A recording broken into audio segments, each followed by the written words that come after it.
the Hell in a Cell door off its hinges, stormed the ring, and delivered a tombstone piledriver to The Undertaker. This interference allowed Shawn Michaels to secure the victory and instantly establish the new character as a major menace.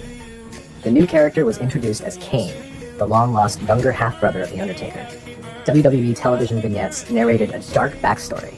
Kane and The Undertaker's parents died in a funeral home fire, and Kane himself was severely disfigured in the blaze. Managed by the enigmatic Paul Bearer, Kane's arrival invoked supernatural mystique and a deeply personal vendetta against his brother. Kane's first televised match under this persona came at Survivor Series 1997, where he faced off against Mankind in Montreal. This bout served as Kane's in-ring debut on pay-per-view, and from the opening bell, he dominated the match with powerful strikes, throws, and his imposing presence. Mankind fought back with his usual reckless intensity, even using weapons and attacking Paul Bearer at ringside, but Kane's size and strength proved overwhelming. After slamming Mankind through the Spanish announce table, Kane finished him with another tombstone piledriver for the decisive victory, cementing his destructive image in his first official PPV match. By the end of November 1997, Kane had made an unforgettable impact on WWE's main roster. His debut at Bad Blood and Survivor Series match laid the foundation for one of the most enduring characters in wrestling history, a monstrous, vengeance-driven figure who would go on to headline major pay-per-views, enter legendary rivalries, and become one of WWE's most recognizable icons. In the weeks following Survivor Series 1997, Kane's presence in the World Wrestling Federation continued to be defined by his overwhelming physicality and dramatic story moments that kept the audience on edge. On December 6, 1997, at a live event in Providence, Rhode Island, Kane took the spotlight in a hard-hitting bout against Vader, dominating early with powerful strikes and finishing the match with a crushing tombstone piledriver for the pinfall. This victory reinforced his destructive persona on the house show trail and made it clear that Kane's momentum was not slowing as the year drew to a close. The very next night, December 7, 1997, at In Your House D-Generation X, one of WWF's televised pay-per-views, Kane did not wrestle in an official match, but he made a decisive and unforgettable impact. During the scheduled bout between Jeff Jarrett and The Undertaker, Kane's music hit and he charged to the ring, launching a surprise attack on Jarrett. His assault forced the disqualification, awarding the match to The Undertaker and reminding everyone that Kane's presence could sway outcomes even without stepping into the ring as a competitor. House show matches continued through mid-December, with Kane's schedule full of bouts that served to highlight his in-ring dominance. On December 14, 1997, in Memphis, Kane again faced Chains, using repeated heavy strikes and a punctuating tombstone to secure another clean victory. A week later, on December 26, 1997, Kane was part of a chaotic handicap situation in Milwaukee, where he laid out both members of the Headbangers before a scheduled match could even begin, underscoring his intimidating presence beyond the bell. Later that night, he once more pinned Vader with his trademark finisher. As January 1998 began, Kane's road schedule remained relentless. On January 18, 1998, the Royal Rumble pay-per-view presented one of the most dramatic non-match segments of Kane's early career. In a highly anticipated casket match for the WWF Championship between The Undertaker and Shawn Michaels, Kane's music hit in the midst of the brawl, and he charged the ring. Initially aiding his brother by clearing out interference, Kane shocked the audience by suddenly attacking The Undertaker, choke-slamming him into the open casket. Together with Paul Bearer, he then closed and padlocked the casket, took it to the entrance ramp, doused it with gasoline, and set it on fire. The spectacle of the flaming casket and the revelation that Undertaker was gone when officials opened it became one of the era's most unforgettable story moments, escalating the already tense brother versus brother feud. Following Royal Rumble weekend, Kane's house show schedule carried on, with January's tail end and early February seeing him maintain his streak of convincing wins. On February 15, 1998, Kane competed in a major televised singles match at No Way Out of Texas, In Your House. Billed against Vader, this bout was physical and hard-hitting from the start. Vader brought his veteran aggression, but Kane's resilience and overwhelming strength defined the contest. After absorbing Vader's offense, Kane delivered a series of impactful strikes before hitting a decisive tombstone piledriver and pinning Vader clean. This victory on a big stage reaffirmed that his house show dominance translated to major televised success and solidified his monster status in front of a national audience. While Kane's in-ring matches on pay-per-view were limited in this period, his presence remained prominent on television. For example, Raw is War and weekly WWF broadcasts featured Kane in angles that extended his storylines and kept his persona at the forefront, even on nights without a scheduled match. These appearances often involved surprise run-ins or psychological build-ups toward future confrontations, keeping fans invested in his trajectory. Though specific match results on Raw in early February 1998 are not comprehensively recorded in public archives, it's clear that Kane's character work was woven into the ongoing narrative through segments that reminded viewers of his brutal intensity and unpredictability. Across the entirety of December 1997 through February 1998, Kane's run was defined by a steady sequence of decisive house show victories.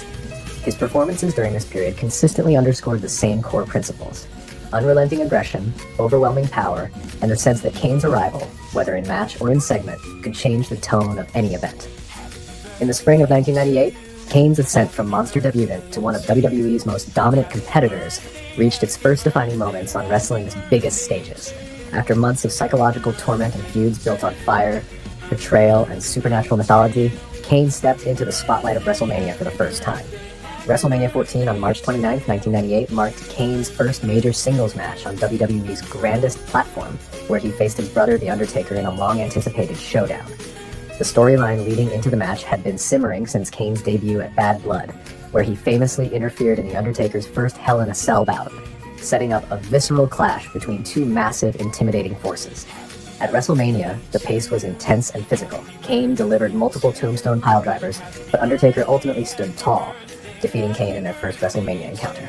The match was the centerpiece of their ongoing rivalry and established Kane as a main event caliber performer who could hang with the biggest stars in the business. Following WrestleMania, WWE crafted an even more dangerous stipulation for the brothers' rivalry: the Inferno match. On April 26, 1998, at Unforgiven 1998, Kane and The Undertaker faced off in the first ever Inferno match, one of the most visually spectacular and perilous bouts in WWE history. In this match, the ring was surrounded by flames, and the objective was not pinfall or submission, but to set your opponent on fire. Paul Bearer, ever the architect of sinister plans, championed the idea to give Kane a perceived edge against his more experienced sibling. The fire was dangerous and unpredictable. Both men brawled inside and outside the ring amidst intense heat and licks of flame that shot high into the air. Ultimately, Undertaker managed to set Kane's arm aflame, winning the bout and maintaining his psychological edge in the feud.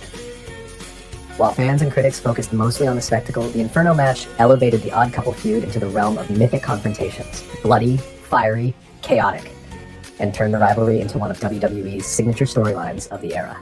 By mid-1998, WWE was ready to thrust Kane into the highest echelon of competition, the WWF Championship picture.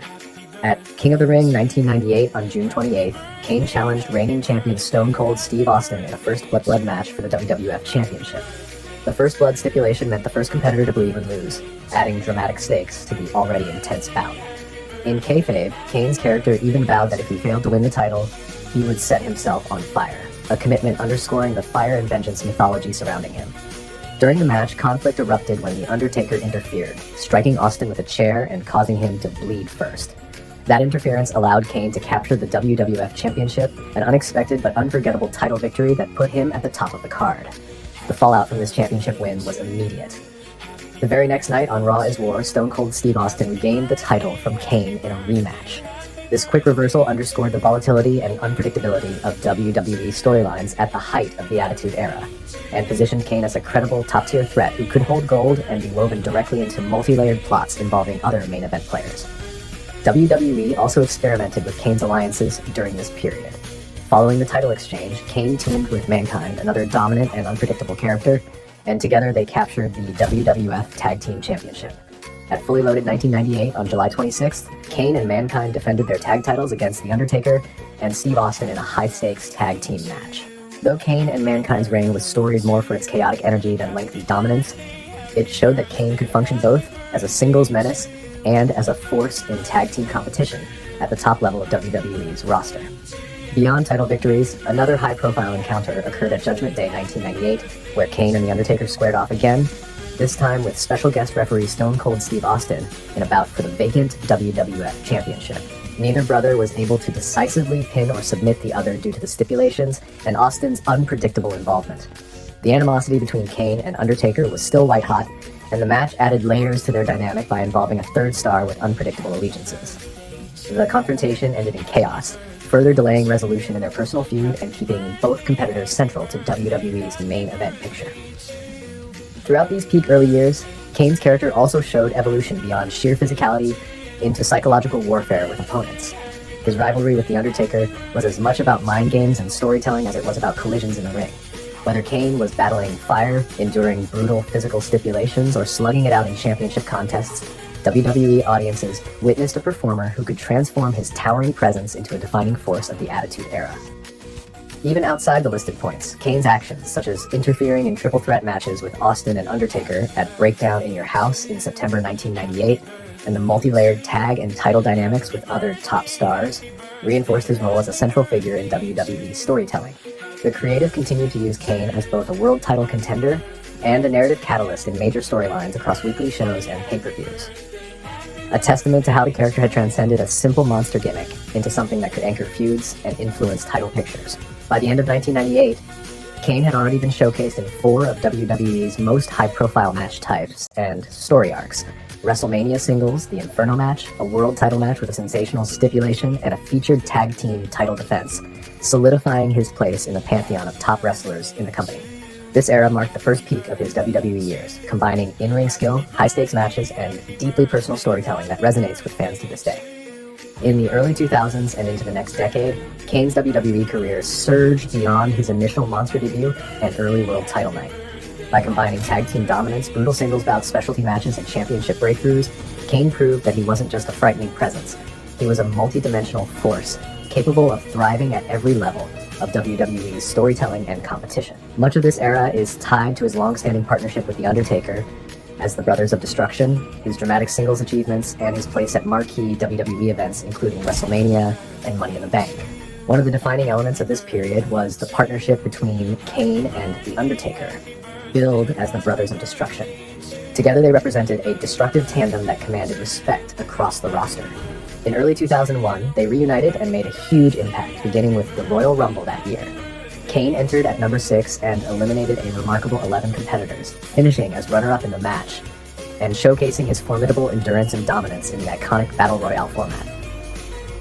Following that Royal Rumble effort, Kane and The Undertaker captured the World Tag Team Championship together, defeating teams such as Rikishi and Haku in bloody First Blood matches on episodes of SmackDown, and developing credibility as a tag team worth watching. Their clashes with perennial tag threats like the Dudley Boys and Edge and Christian at events such as No Way Out 2001 illustrated how they could be both terrifying singles competitors and cohesive tag partners. Though they came up short at Backlash 2001 against Stone Cold Steve Austin and Triple H in a winners-take-all encounter, a bout that placed every major title in contention, their performance reinforced their status as cornerstones of WWE's pay-per-view main events. During that same stretch, Kane's singles career continued to shine. At Judgment Day 2001, he wrestled Triple H in a chain match for the Intercontinental Championship, one of the most brutal and intense stipulations used in WWE at the time.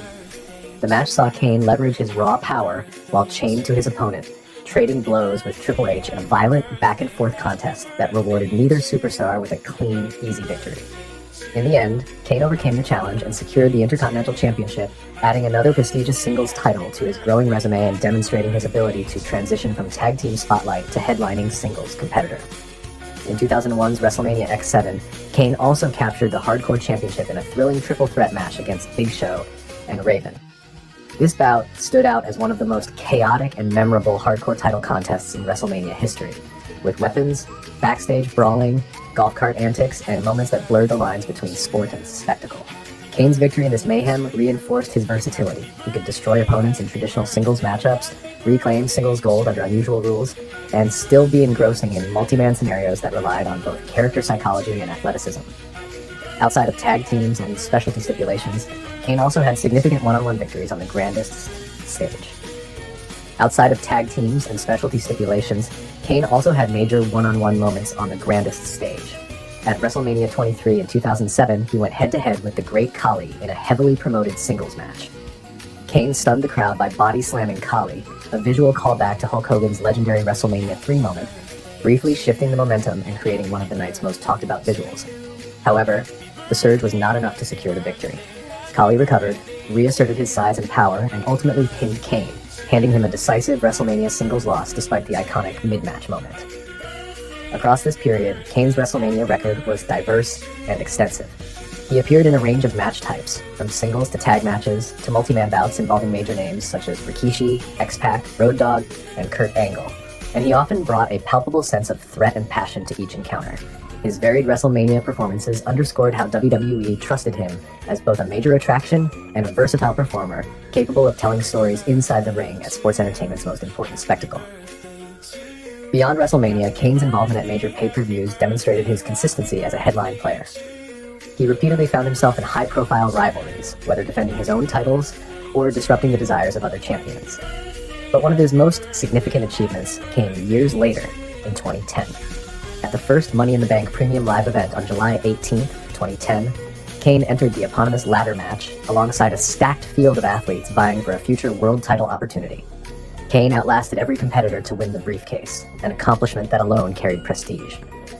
However, in a historic moment for WWE, he cashed in his Money in the Bank contract on the same night he won it, challenging Rey Mysterio, who had just secured a hard-fought victory, and defeating him in a matter of seconds to capture the World Heavyweight Championship. This achievement made Kane one of the few performers in WWE history to win the WWE Championship and the World Heavyweight Championship, and it marked the first time a Money in the Bank briefcase was cashed in on the same night it was earned. His title reign, though not among the longest, was emphasized through high-stakes defenses and narrative development involving The Undertaker himself. At SummerSlam 2010, Kane successfully defended the World Heavyweight Championship against Rey Mysterio. He later maintained intense feuds with other top names, including Edge, leading to matches under hardcore rules like ladder and TLC stipulations. These bouts showcased Kane's willingness to engage in physically punishing match types throughout his peak years and added layers to his character beyond simply being the monster. Kane and The Undertaker clashed in a brutal, emotionally charged, buried alive match at WWE Bragging Rights 2010 that served as the final major chapter in their long-running rivalry. Both warriors brawled out of the ring and into the WWE universe, exchanging hard strikes, weapons, and control as they made their way toward the grave site.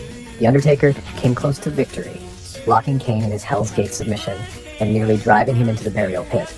But chaos intervened when the Nexus assaulted the dead man, tipping the tide. With Taker overwhelmed and exhausted, Kane seized the urn from his father Paul Bearer's hand and struck his brother, sending him tumbling into the 6-foot grave. Members of Nexus began shoveling dirt inside, but Kane waved them off and summoned a builder to dump tons of soil into the hole, sealing his win and retaining the World Heavyweight Championship. In storyline terms, this match stood as the last time Kane and Undertaker faced off in a high-stakes feud, closing a nearly decade-long saga of supernatural fraternal warfare, even though Undertaker would eventually return years later. The arena plunged to darkness as Undertaker's theme and symbol appeared on the gravestone, underscoring that the dead man's legacy would not be forgotten.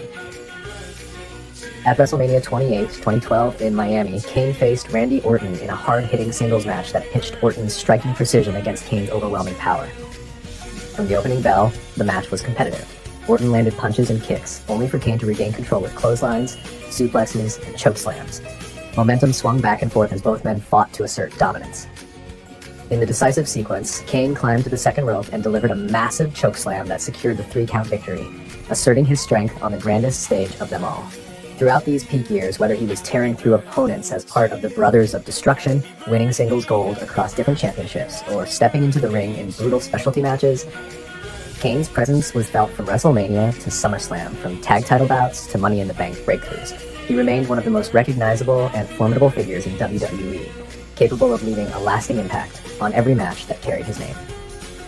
After more than 20 years as one of WWE's most iconic performers, Kane's wrestling career began transitioning into something much bigger than in-ring competition in the late 2010s, but he did not simply disappear.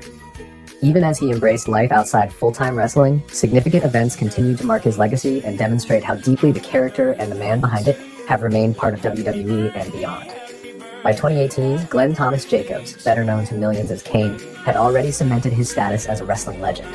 His long tenure in WWE, which began in 1995, included world titles, iconic feuds, and appearances across nearly every major pay-per-view and television era of the company's evolution. But outside the squared circle, Jacobs was preparing for a very different kind of challenge: entering public service. In August 2018, Jacobs ran as the Republican candidate in the Knox County, Tennessee mayoral election and won decisively, with 66.4% of the vote over Democrat Linda Haney. He officially took office on September 1st, 2018, becoming the mayor of Knox County, a role he would continue to fulfill alongside occasional WWE appearances. Even after beginning his political career, Jacobs made it clear that WWE would always remain part of his life. Shortly after his election victory, in an interview he acknowledged that while his primary focus would be serving the people of Knox County, he hoped to make special appearances every now and then in WWE programming. This statement reflected his unique position straddling public office and professional wrestling, signaling to fans that his legacy in WWE was far from finished, even though his priorities had expanded.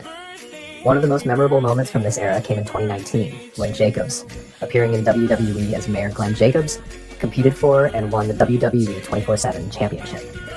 In a segment filmed in Neyland Stadium at the University of Tennessee, Kane, as merited WWE 24/7 champion R-Truth on a tour, only for the champion to inadvertently knock himself out on a goalpost. Using the moment, Jacobs pinned Truth for the title, proudly declaring, "I still got it," as he secured the championship. Although he lost the belt back to Truth later the same night when Truth ambushed him atop his limousine, the entire segment was a playful yet meaningful nod to his enduring popularity and physical presence, even years after his peak in WWE competition. Beyond in-ring moments, WWE and the wider wrestling community continued honoring Jacobs' contributions. In 2021, WWE announced that Kane would be inducted into the WWE Hall of Fame as part of the class of 2021. The announcement came during an episode of WWE programming and was part of the build-up to the annual Hall of Fame ceremony, a recognition reserved for the most influential and impactful performers in the history of the company.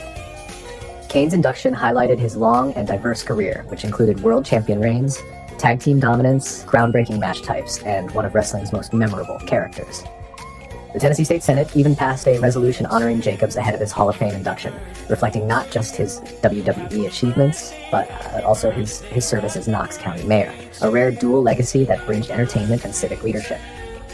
The proclamation noted his impact on WWE's storylines, charitable efforts tied to his appearances, and his status as one of the most enduring figures in professional wrestling history. While Jacobs' in-ring appearances became less frequent as his political and personal commitments grew, he never fully walked away from WWE. Throughout the late 2010s and early 2020s, fans witnessed sporadic returns and special appearances, including at major events like SummerSlam, where his status as a revered veteran was acknowledged by both audiences and fellow performers. These appearances blended nostalgia for his storied past with a recognition of his current life beyond wrestling, giving longtime fans moments to celebrate both his character and the man behind the mask. In politics, Jacobs did more than simply hold the mayor's office. He built a foothold in local government. After serving his first term, he ran for re-election and won a second term in August 2022, maintaining strong support in Knox County and demonstrating that his leadership was not a one-off novelty, but a sustained commitment. His continued electoral success showed that his appeal extended far beyond wrestling audiences into the realm of civic trust and public responsibility. Throughout this period, Jacobs maintained his connections to WWE even as he fulfilled his duties as mayor. He made televised appearances, engaged in WWE live event segments, and occasionally crossed back into wrestling storylines in ways that honored his legacy, such as comedic moments involving the 24/7 Championship or surprise backstage cameos on Raw and SmackDown.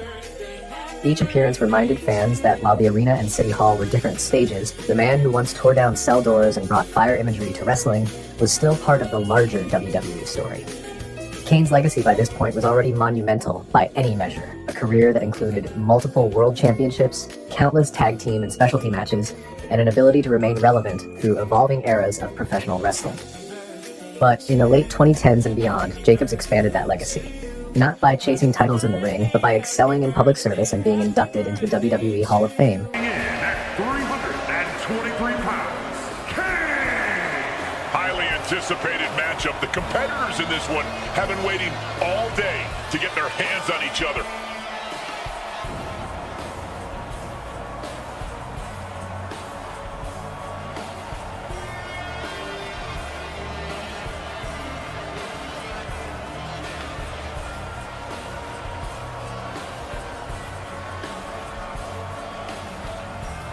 I know this is almost impossible to do, but somehow this superstar has got to put the mind games aside. It cannot show fear against The Undertaker, or else this superstar will rest in peace.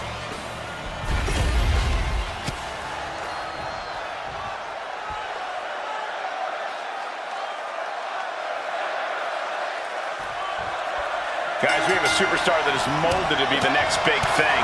While he might be molded, he could still use a little refining. If he can harness that potential, we're looking at the next big thing. Sure, a little rough around the edges, Corey, but there's something that comes with time and experience. But if you look at The Undertaker, he is focused and ready to do what he does best, protect his yard. This is all about respect for him.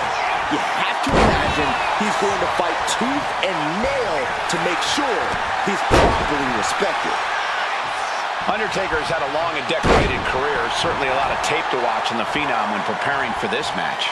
Yeah, but even if you watch each of the Dead Man's matches 100 times, Undertaker can still surprise you. Knowing Taker's usual playbook will only get you so far.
Stands right here.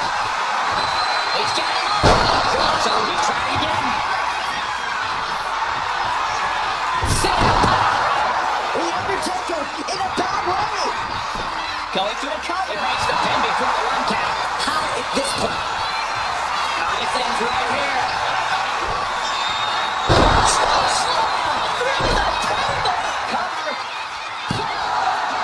You've got to be kidding me.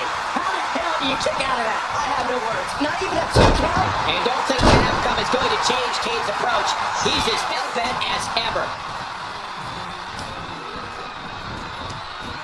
Reversal by The Undertaker.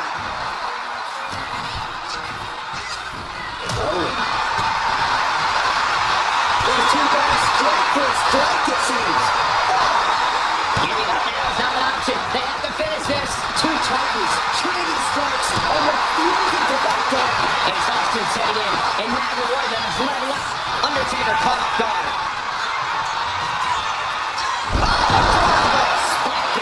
Somehow took down The Undertaker. 2 count. He stays alive. He stays alive. The dead man's still very much alive, despite taking what I can only describe as a hellacious maneuver. And now does Kane have to find an alternative, because that was a conclusion Kane is not accustomed to. And he's able to fight Kane off. And here we go, returning to the ring.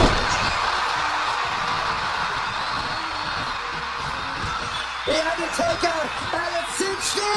Massive chokeslam. The dead man beating Kane into a bottomless hole of despair. The dead man can taste victory. Look at it cinch it in. There it is, Hell's Gate. It's cinched in. This one could be. Hell's Gate. Hell's Gate. But shoulders are down. And they're out. Military press. Taking to the floor. He's got no worries about the count.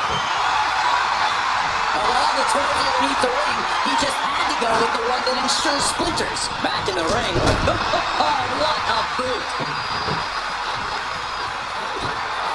He's got a plan for that table, and it does not involve a dinner party.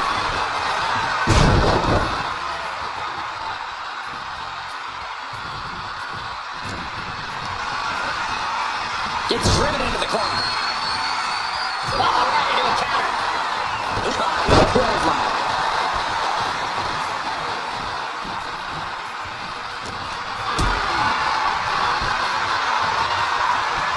Not looking good in this position.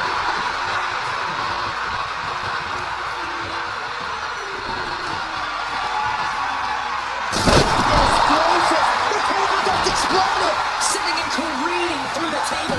Nothing but carnage and wood frames. And the resiliency to win this one.